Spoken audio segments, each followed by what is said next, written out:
बड़ा LR mission 2024 के लिए ये सियासी प्लान आया सामने।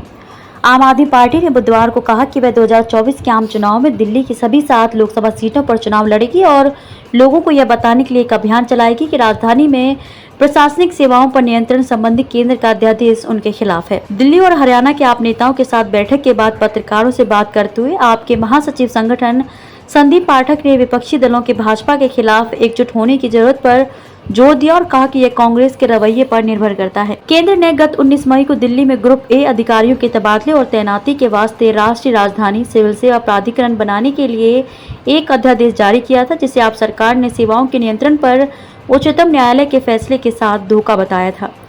यह अध्यादेश उच्चतम न्यायालय द्वारा दिल्ली में निर्वाचित सरकार को पुलिस, सार्वजनिक व्यवस्था और भूमि से संबंधित मामलों को छोड़कर अन्य मामलों का नियंत्रण सौंपने के बाद लाया गया था। शीर्ष अदालत के 11 मई के फैसले से पहले दिल्ली सरकार के सभी अधिकारियों का स्थानांतरण और तैनाती उपराज्यपाल के कार्यकारी नियंत्रण में थी। आप इस मुद्दे पर कई गैर भाजपा दलों का समर्थन हासिल करने में कामयाब रही है।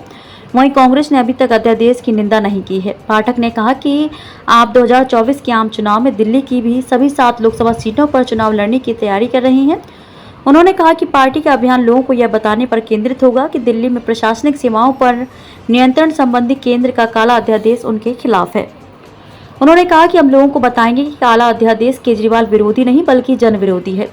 अन्य मुद्दे हैं कि भाजपा विपक्षी दलों को खत्म करना चाहती है और मोदी सरकार ने अपने 9 साल के कार्यकाल के दौरान क्या काम किया है। यदि कोई मोदी सरकार द्वारा किए गए 4 कार्य के बारे में बात कर सके तो मैं उन्हें बधाई दूंगा। पाठक ने मोदी सरकार पर केंद्रीय अन्वेषण ब्यूरो सीबीआई और प्रवर्तन निदेशालय ईडी जैसी केंद्रीय एजेंसियों को बर्बाद करने का आरोप भी लगाया। आप नेता ने कहा कि भाजपा को उखाड़ फेंकने के लिए विपक्षी दलों को एक साथ आना चाहिए।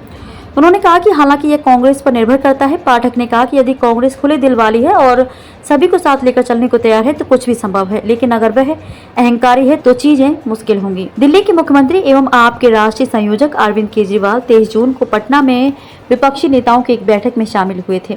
हालांकि इसके तुरंत बाद आपने दावा किया कि कांग्रेस ने सार्वजनिक रूप से अध्यादेश की निंदा करने से इनकार कर दिया है और इसके कारण पार्टी के साथ किसी भी गठबंधन का हिस्सा बनना उसके लिए बहुत मुश्किल होगा। कांग्रेस अध्यक्ष मल्लिकार्जुन खड़गे ने कहा कि केंद्र के अध्यादेश का विरोध करना है या नहीं, इस पर फैसला संसद सत्र से पहले लिया जाएगा। पाठक ने कहा कि आप जुलाई में शिमला में होने वाली विपक्षी दलों की अगली बैठक में भाग लेने पर फैसला करेगी।